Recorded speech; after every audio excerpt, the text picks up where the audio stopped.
bilisiginnaa aanaa bachoo keessatti ajjeechaa yoo raawwatan aanaa tolee keessatti ammoo saamicha ammeessan caalfaajii bilisummaa waan qindeeffate qaba. Godina kibba lixa shaggar aanaa bachoo keessatti murni bilisiginnaa ajjeechaa yoo raawwatan aanaa tolee keessatti immoo saamicha ammeessuu jiraattonni arraata biyyoolessa Oromiyaatti himan. Bifuma walitti eerame kanaan aanaa bachoo keessatti Agayya 16,2026 sa'aatii 6 irratti loltoonni bilisiginnaa namoota dhablummaa leenjifamanii bobba'an ganda Sarbinyaa bakka addaa Riqatee jedhamu keessatti dargaggoo maqaan isaa Aayiluu Kabbadaa jedhamu deeggaraa wabooti jechuun ajjeesanii gatuu jiraattonni addeessaniiru. Akka ONM jiraattota gandicharraa odeeffatetti dargaggeessi ajjeefame kun tuttuqqaa siyaasaa kan hin qabnee fi jireenya dhuunfaa isaa jiraachaa akka jiru eeruun hidhattoonni kunniin sababa tokko malee dhiiga qulqulluu kana galaafachuu isaaniitti baay'ee gadduu ibsaniiru. Dabalataanis godinichuma aanaa tolee ganda Sachii Caancoo magaalaa Kuusaa jedhamu keessatti guyyuma sana waaree booda hidhattoonni bilisiginnaa muuxannoo qabeenya uummataa saamuu fi balleessuu horatan kunneen adde Alamituu Geetuu jedhamtu jalaa meeshaalee manaa itti tajaajilaman qaanii tokko malee guutummaatti saamanii deemuu jiraattonni gandichaa ONM'if addeessaniiru. Garee waggaa 7 oliif ilmaan Oromoo irratti ba'aa ta'ee jiru kun lola lafoo waboo dadhabee miira abdii kutannaa keessa seenuun namoota nagaa ajjeesanii duguuggaa sanyii raawwachuu akkasumas qabeenya uummataa saamuun ilmaan Oromoo galaana hiyyummaatti galchuun jabaatee itti fufeera. Dargaggoonni aanaa Sibusee keessatti butamanii mooraa waraanaatti ergamuun cimee itti fufe.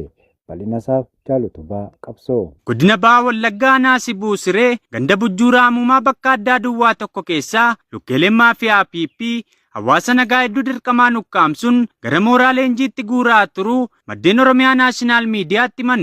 Haaluma kanaanis namoota guyyaa kana ukkaanfaman keessaa kanneen maqaan isaanii nu qaqqabee obbo Addunyaa Oljirraa fi obbo Sintaayyoo Lataa kanneen jedhaman yommuu ta'an namoonni maqaan isaanii ammaaf adda hin baane hedduunis jiraachuun ifoomeera. Akka maddeen himanitti namoonni kunneen abbootii maatii fi hojii humnaa garaa garaa hojjechuun jiruuf jireenya isaanii kan geggeeffatan ta'uu himuun murni naasuu namummaa dhala namaaf hin qabne ergamtoonni sirnichaa garuu sababa hidhattanii biyya eeguu qabdu jedhuun dirqamaan qabanii deemuu dubbatu. Hidhaa fi gidiraan loltoota faashistii bilisiginnaan aanaa boojii cuqursaa keessatti jabaachuu jiraattonni himan caalfalmataa lammii dabalata qaba. Godina Lixa Wallaggaa aanaa Boojii Cuqursaa bulchiinsa magaalaa Fiigaa keessatti kaabinoonnii fi loltoonni bilisiginnaa gaafa Agayya 14,2026 dargaggootaa fi abbootii maatii hedduu gabaa keessaa dirqiin ukkaamsanii dhuufiin gariinis baasanii leenjiitti ergaa jiraachuu himaniiru. Bifuma kanaanis gaafa Agayya 14 bulchiinsa magaalaa Fiigaatti gabaa guddaan jiraachuu hordofeen jaleewwan bilisiginnaa aanichaa gabaa keessatti namoota hedduu qabachuu dandeenya jechuun aanaatti marii erga taasisanii booda gara bulchiinsa magaalaa Fiigaatti bobba'uun uummata gabaatti yaa'e sanatti kallattii hundaan marsanii erga to'annoo isaanii jala oolchanii booda abbootii maatii fi dargaggoota dhimma dhuunfaa isaaniif gandoota baadiyyaa garaa garaa irraa gabaatti yaa'an kanneen lakkoofsaan hedduu ta'an dirqiin ukkaamsanii qabuun konkolaataa siriyeeffii 2 fi Isuuzuu tokkotti erga fe'anii booda gara mooraa waraanaa isaaniitti deemuu maddeen gamasii Oromiyaa Naashinaal Miidiyaa ifoomsaniiru. Tiksitoonni sirna bututtuu namtokkee Abiyyi Ahmed tumsuuf halkanii fi guyyaa ifaajan goleewwan Oromiyaa cufa keessatti ilmaan Oromoo hedduun fedhii isaanii malee ukkaamsuun gara lola isaan hin ilaalannetti naqaa jiraachuun beekamee jira. Lukkeeleen bilisiginnaa aanaa gololchaa keessatti hawaasa irratti saamichaa fi dararaa jabeessuun himame. Kutuu gabaasa kanaaf jaalmurtii haqaa. Godina Arsii Bahaa aanaa gololchaatti lukkeeleen bilisiginnaa hawaasa ukkaamsuu fi saamaa jiraachuu jiraattonni gamasii arraata biyyoolessa Oromiyaa feeraniiru. Jaleewwan ergama qaama isaanii olii qofa raawwachuuf halkaniif guyyaadhamaan magaalaa Haroorraa Hagayya 13 bara 2026 dargaggoota maqaan isaanii Toofiq Sunxaal, Zeenuddin Sheek Mahammad, Tuunee Amaan, Alaamuddin Mahammad, Sabboonaa Huseenii fi Leencoo Adam jedhaman ukkaamsuun gara mooraa leenjii waraanaa deemuu qabdu yookaan maatiin qarshii kaffalee isin haa baasu jechuun ukkaamsuu jiraattonni dubbatu. Dargaggoonni kunneen maqaa hidhattanii biyya keessan eeggattu jedhuun humnaan ukkaanfamanii kan gara mooraa leenjii waraanaatti geeffaman ta'uu fi aanicha guutummaa keessatti ergamtoonni faashistii bilisiginnaa hawaasa hiraarsuu hammeessanii jiraachuu dubbataniiru. Kushner karoora Tiraamp Gaazaaf baasan dhiibuuf Netanyaahuu waliin wal argan. gabaasa qindaa'eef Jaalbooree Addunyaa. Mucaa abbaa warraa pirezidaantii Ameerikaa Doonaald Tiraamp Jaared Kushner karoora Gaazaa qabxii 15 qabu Israa'el kuffifte dhiibuuf muummicha ministeeraa Israa'el Biniyaam Netanyaahuu waliin mari'atan. Walga'iin wiixata kaleessaa kun kan gaggeeffame Kushner jidduu galeessota Qaataar, Turkii fi Masrii waliin walga'uuf gara El Alamiin Masriitti daawwannaa taasisaniin guyyaa tokko booda daayirektarri olaanaa boordii nageenyaa Gaazaa Niikoolaay Emmilaadenoof fi ministeerri muummee UK duraanii Toonii Bilar waliin turan. Kushner miseensota hooggansaa siyaasaa garee Hamaas waliinis walga'ii hin baramne gaggeessaniiru. Kaayyoon dirqama kallattii daandii kanaa gara tarkaanfii qabatamaa mirkanaa'uu danda'utti jijjiiruuf jechuun qondaalli dhimmichaa beeku tokko Aljaziiraatti himee jira. Dhuma ji'a adoolessaa keessaa Tiraamp akka jedhanitti Hamaas hidhannoo hiikkachuuf waliigalteerra ga'amee jira. Waliigaltichis boordii nagaa Ameerikaan durfamu kan guraandhala 2026 eebbifamee fi tilmaamaan biyyoota 40 kan hammate yoo ta'u Israa'elii fi biyyoota Arabaa hedduu dabalate bakka bu'oonni Falastiin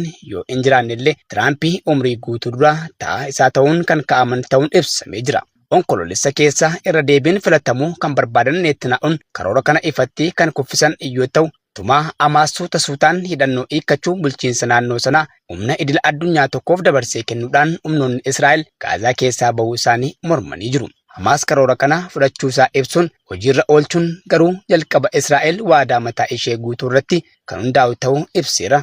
Kunis humna ishee ofirraa baasuu fi aleellaa dhaabuu dabalateeti. Torban darbee qondaaltonni boordii nageenyaa Kushner jila tokko hoogganuun waldhabdee dippiloomaasii kanaa cabsuu Masrii fi Israa'el daawwachuu isaanii mirkaneessanii jiru. Aanaa Saasiggaa keessatti murni bilxiginnaa lafaa fi qabeenyaa qonnaan bultootaa saamaa jiraachuun ibsame. Jaalii yaadannoo Oromiyaa waan qindeeffate qaba. Godina Bahaa Wallaggaa aanaa Saasiggaa ganda Haroo Fayisaa keessatti ergamtoonni bilisiginnaa qabeenya gandaati jechuun aangoo harkaa qabanitti dhimma ba'anii qonnaan bultoota hedduu jalaa lafaa fi qabeenya isaanii saamaa jiraachuu maddeen irraata biyyoolessa Oromiyaatti himanii jiru. Qonnaan bultoota saamichi irratti raawwatame keessaa muraasni maqaan nu ga'e Takiluu Biraanuu, Misgaanuu Waaqtolee, Dirribaa Tasfaa, Tasfaayee Shifarraa, Tarreessaa Mokonnon, Margaa Warqinaa, Bulchaa Tarrafaa, Yamaanee Gammadaa, Baacaa Oljirraa fi Addaamee Oljirraa kanneen jedhaman ta'uun eerameera. Qabeenyi qonnaan bultoota kanneenii saamame kunis hundee bunaa, baargamoo, gaattiraa, giraaviliyaa fi jimaa qarshii miliyoonaan tilmaamamu akkasumas lafa qonnaa fi dheedichaa hektaara hedduu ta'uun ibsameera. Gandicha keessatti adda durummaan hawaasa nagaa humnaa ol dararaa kan jiru bulchaa gandichaa nama maqaan isaa Adimaasuu Mokonnon jedhamu yommuu ta'u qonnaan bultoota kanneenis afaan qawweetiin doorsisee mallatteessisuun qabeenya isaanii jalaa saamee harka qullaatti hambisuu maddeen dabaluun eeraniiru. Jaleewwan bilxiginnaa Nameettaa keessatti jiraattota dirqamaan gara leenjii waraanaatti guuruu fi reebuu ammeessan jaalfalmataa lammii dabalata qaba. Godina Bahaa Harargee aanaa Meettaa Araddaa Waldaa Gammachuu keessatti hagayya 16 2026 loltoonni koloneel Abiyyi Ahmed hawaasa nagaa irratti dhukaasa banuun namoota hedduu leenjii waraanaa fukkaamsanii deemuu maddeen irraata biyyoolessa Oromiyaatti himanii jiru. Namoota qabaman keessaa muraasni maqaan isaanii nu ga'een obbo Jimroo Ahmad Muummeen abbaa daa'ima 5, obbo Abdul Qaadir Shaggaa abbaa daa'ima 3 fi obbo Yuusuf Muummee abbaa daa'ima 1 ta'uun eerameera. Namoonni kunneen qonnaan bultoota hojii qonnaa qofaatti bobba'uun ofii fi maatii isaanii jireessan ta'uun ibsameera. Kana malees wayita namoota kanneen ukkaamsanii deemanitti maatii isaanii cufa irratti reebicha ulfaataa qaama laalessu raawwatanii turuu maddeen dabaluun eeraniiru. Miseensi raayyaa ittisa Impaayera Itoophiyaa tokko aanaa Abaaboo Guduruu keessatti waraana bilisummaa Oromootti harka kennachuun dhaga'ame. Jaalutu Baaqabsoo waan qindeeffate qaba. Godina Horroo Guduruu Wallaggaa aanaa Abaaboo Guduruu buufata waraanaa bulchiinsa magaalaa Qawoo irraa miseensi raayyaa ittisa Impaayeratti tokko hagayya 17 bara 2026 waraana bilisummaa Oromoonicha keessa socho'utti harka kennatee jiraachuu hooggansi WBO bakkichaa irraata biyyoolessa Oromiyaatti himee jira. Miseensi raayyaa ittisa Impaayeratti duraanii kun wayita mooraa balfamaa bilxiginnaa ganee bahuu qawwee akaamaa Turkii tokko rasaasa 144 fi boombii F2 mooraa diinaa keessaa fuudhee bahuu hooggansichi dabaluun heereera. Simannaa obboleewwan isaa WBO irraa isaaf taasifametti hedduu kan gammade miseensi raayyaa ittisa Impaayeraa kun kanaan duras jaalladhee osoo hin taane dirqamaan qabamee gara waraanaatti geeffamuu isaa miira gaddaan guutameen dubbachaa carraa kana argadhee WBOtti harka kennachuutti baay'ee gammadeera jechuu isaa hooggansichi irraata biyyoolessa Oromiyaatti himeera. Loltoonni bilxiginnaa aanaa Gullisoo keessatti uummata jumlaan ukkaamsanii gara dirree waraanaatti ergaa jiraachuun beekame. Jaalboree addunyaa dabalata qaba. Godina Lixa Wallaggaa aanaa Gullisoo gandoota cufa keessatti loltoonni biltsiginnaa uummata nagaa jumlaan afaan qawween ukkaamsuun gara dirree waraanaatti ergaa jiraachuu jiraattonni arraata biyyoolessa Oromiyaa fifoomsan. Akka jiraattonni ONM fifoomsanitti loltoonni biltsiginnaa gandoota garaagaraatti bobbaafamuun uummata nagaa hojii dhuunfaa isaa hojjetatee ofii fi maatii isaa jiraachisu deemtanii hidhachuun biyya keessan eegdu jechuun fedhii isaanii malee afaan qawween dirqisiisuun gara dirree waraanaatti ergaa kan jiran iyyuu ta'u namoonni gandoota garaagaraa irraa ukkaamfaman baay'inni isaanii akka waliigalaatti 250 ol kan ta'an dirqamsiifamanii mooraa waraanaa keessatti eegamaa jiraachuu itti dabaluun ifoomsanii jiru.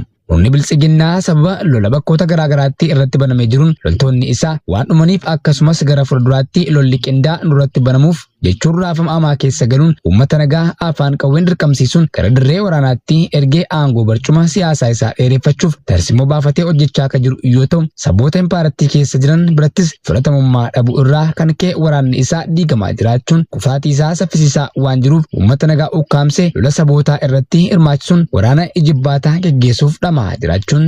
Tiraamp Oomaan marii Ameerikaa fi Iraan irratti keessa yoo seente boombiin akka rukutan doorsisan. Jaalchiksaa sirnaa dabalata qaba.